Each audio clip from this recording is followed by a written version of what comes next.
Bapak Ibu, saudara-saudari, mari kita membuka pertemuan kita dengan doa Rosario satu kali Salam Maria. Atas nama Bapa dan Putra dan Roh Kudus. Amin. Salam Maria, penuh rahmat, Tuhan sertamu. Terpujilah engkau di antara wanita dan terpujilah buah tubuhmu Yesus. Santa Maria Bunda Allah, doakanlah kami yang berdosa ini sekarang dan waktu kami mati. Amin. Senang Bapa, Putra dan Roh Kudus. Amin.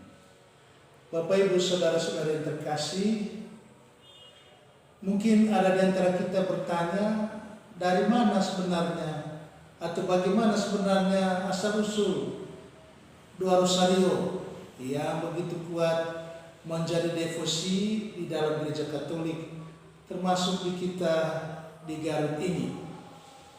Maka saat ini saya ingin bercerita sedikit tentang sejarah dari doa Rosario itu berdasarkan sumber-sumber yang saya temukan.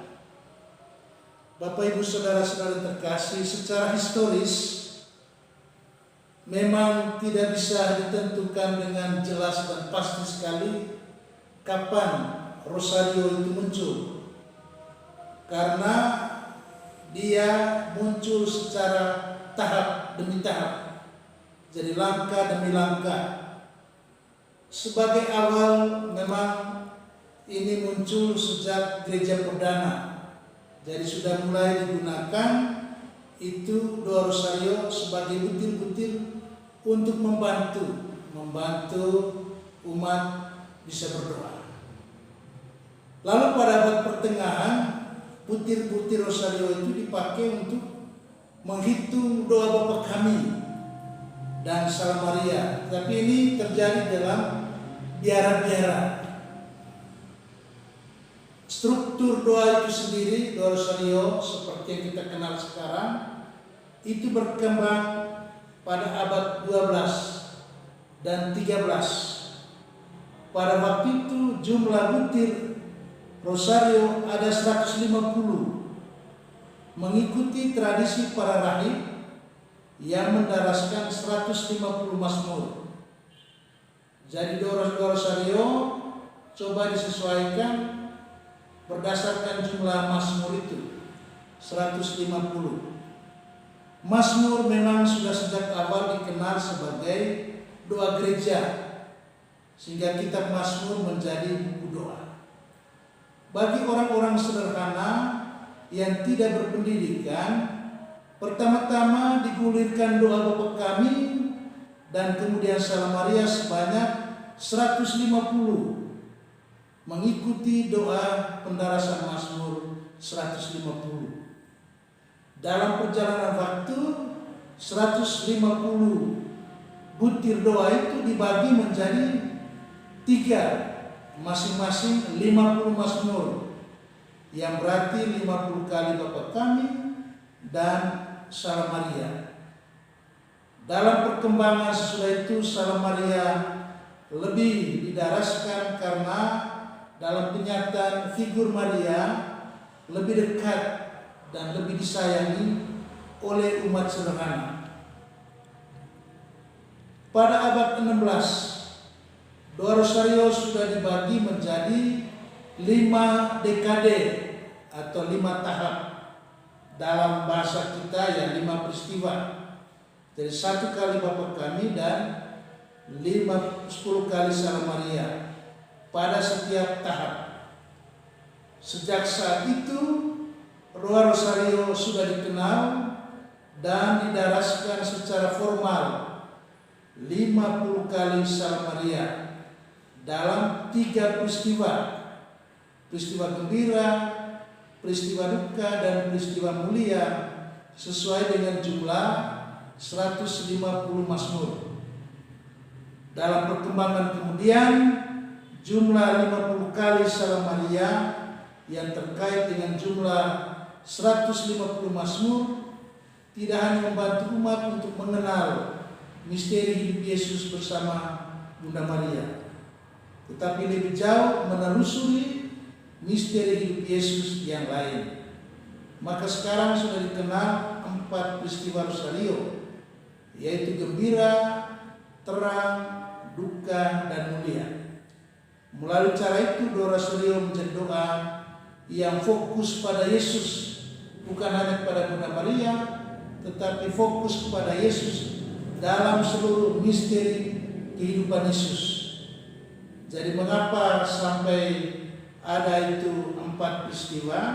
Itu maksudnya supaya seluruh misteri kehidupan Yesus bisa direnungkan di dalam peristiwa Rosario. Lebih jauh kita mendengar beberapa tokoh, ada tokoh-tokoh penting dalam sejarah berkaitan dengan Rosario. Orang pertama itu Santo Dominikus.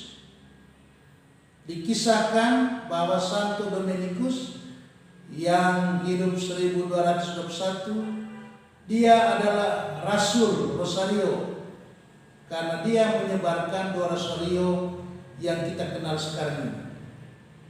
Ia mendapat penampakan dari Bunda Maria yang memberi pesan kepada dia untuk menyebarkan dan mengembangkan doa Rosario sebagai doa yang berguna dalam menghadapi serangan kesesatan. Jadi itu Santo Dominikus menebarkan Rosario untuk melawan itu kesesatan. Karena memang pada waktu itu ini Santo Dominikus berkhotbah dalam pelayanannya di antara para Albigensia. Ini orang-orang dari kelompok ini, mereka tidak percaya akan misteri kehidupan Yesus, terutama inkarnasi, di mana Allah menjelma menjadi manusia. Kelompok ini sama sekali tidak percaya karena itu.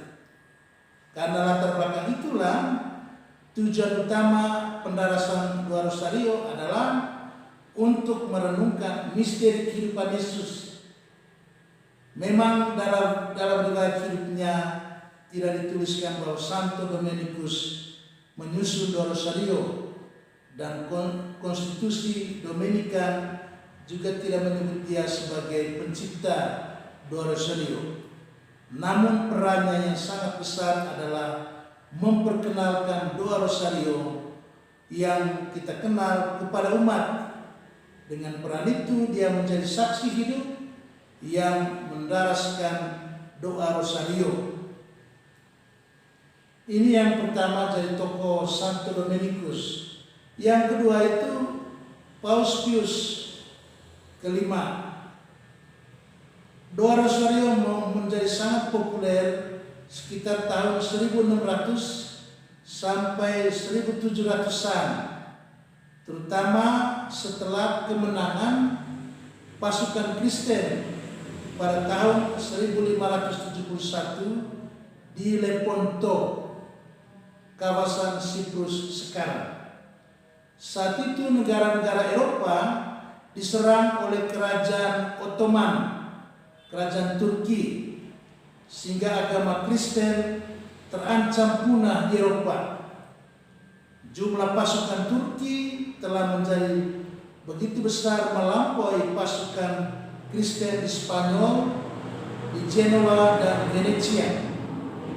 Menghadapi ancaman itu, Paus Pius kelima memerintahkan umat Katolik untuk berdoa Rosario guna memohon dukungan doa Bunda Maria agar pasukan Kristen memperoleh kemenangan.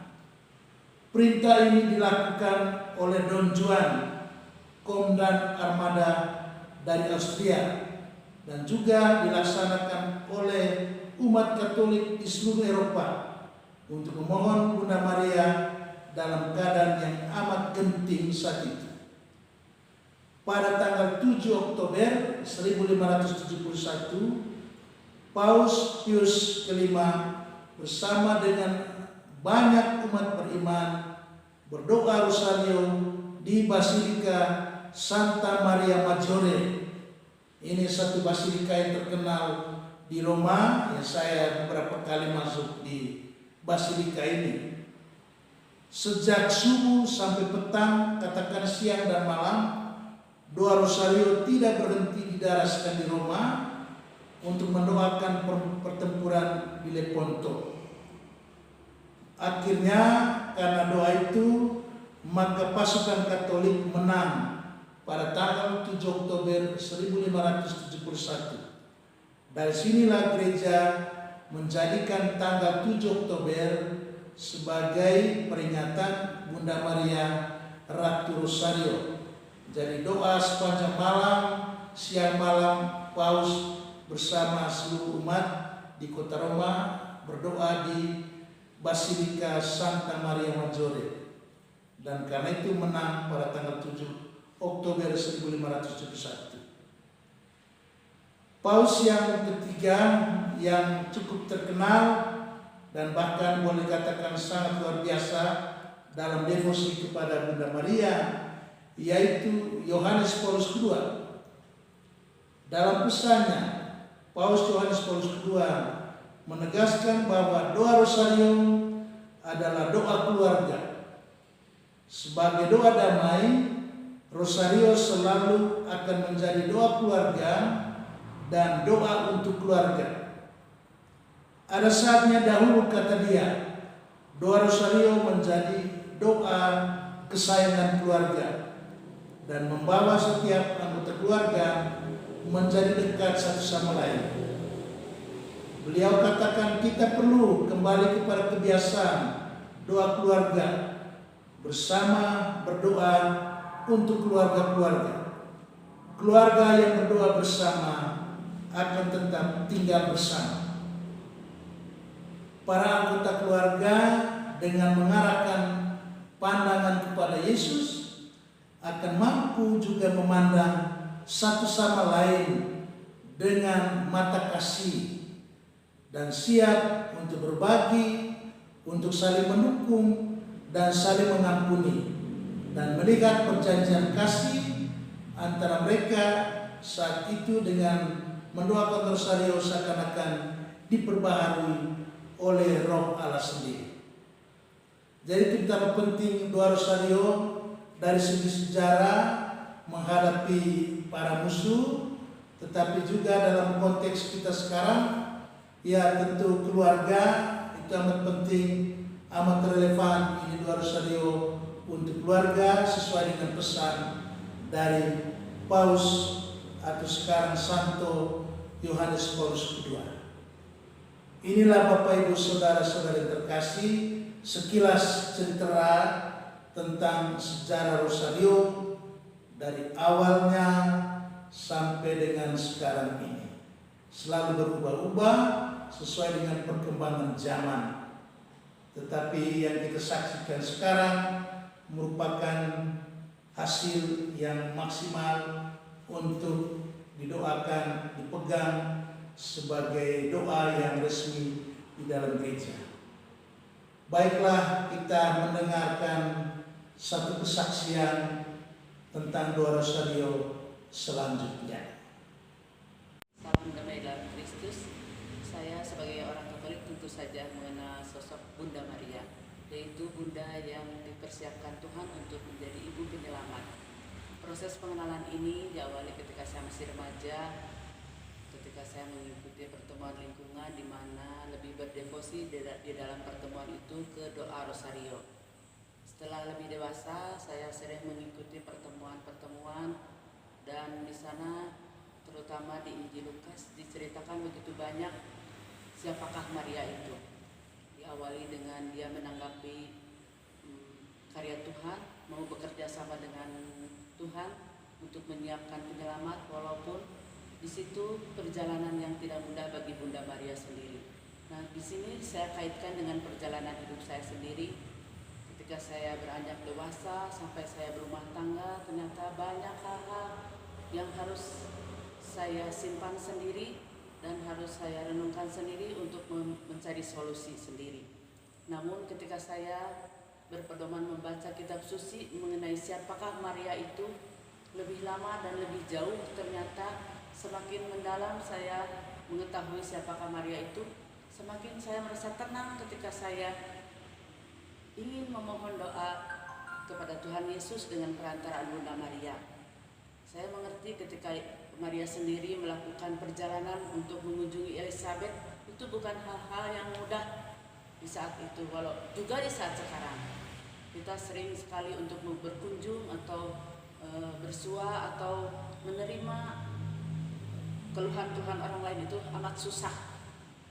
Tapi saya mengerti mengapa Maria bisa melakukannya dan bisa menerima hal-hal yang sulit bagi kebanyakan orang. Lalu ketika Maria meminta Yesus untuk melakukan mujizatnya yang pertama di Kana, juga saya mengerti. Begitu percayanya Bunda Maria kepada Yesus, dia memasrahkan diri sepenuhnya kepada Yesus. Saya bercermin juga dalam hal ini kepada kepercayaan Bunda Maria kepada Yesus.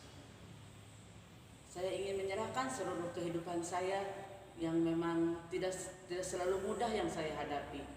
Namun ketika saya menyerahkannya kepada Tuhan Yesus dengan perantaraan doa Bunda Maria, saya lebih tentram dan lebih tenang menghadapi segala sesuatu. Saya menggali lebih jauh lagi ketika Tuhan Yesus disalib. Maria menerima kesedihannya dengan sepenuh hati dan tidak bersungut-sungut. Begitu yang saya renungkan di dalam pergumulan Maria ketika dia memperoleh penderitaan, kesedihan. Saya alami hal seperti ini dan saya berusaha untuk meneladani sikap Maria yang mau menerima dan tidak bersungut-sungut terhadap Tuhan. Saya tidak bertanya-tanya, walaupun kadang-kadang ya sering ada di benak saya terbersit, kenapa ada penderitaan, kenapa ada percobaan dalam diri saya ini. Namun saya semakin dikuatkan ketika saya terus-menerus berusaha berbicara kepada Tuhan melalui Bunda Maria. Saya tahu bahwa yang saya hadapi mungkin di manusia biasa ini kebanyakan mereka juga mengalami. Tetapi ketika kita lebih memahami bagaimana sikap Maria menghadapi kehidupannya dari awal dia menerima kabar gembira sampai dia melihat Yesus terangkat ke surga, itu bukan hal yang mudah. Begitu pula dengan kehidupan kita sendiri.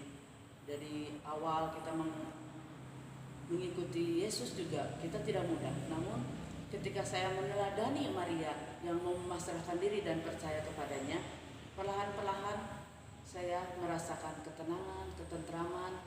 Walaupun ya sebagai manusia juga saya mengalami hal yang ada batasnya, kadang-kadang tidak kuat. Namun apalagi setelah saya memasuki kelompok Legio, saya seperti terpanggil untuk selalu dekat kepada Tuhan. Dengan perantaraan Maria ini, saya selalu yakin bahwa apa yang saya harapkan, saya inginkan tidak ditinggalkan oleh Tuhan Yesus.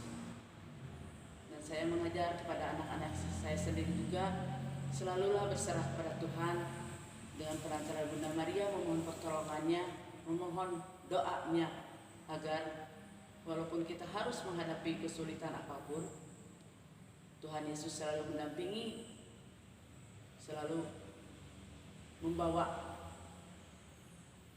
hasil untuk kita keluar dari masalah-masalah kita, walaupun hasilnya memang tidak seperti yang kita inginkan.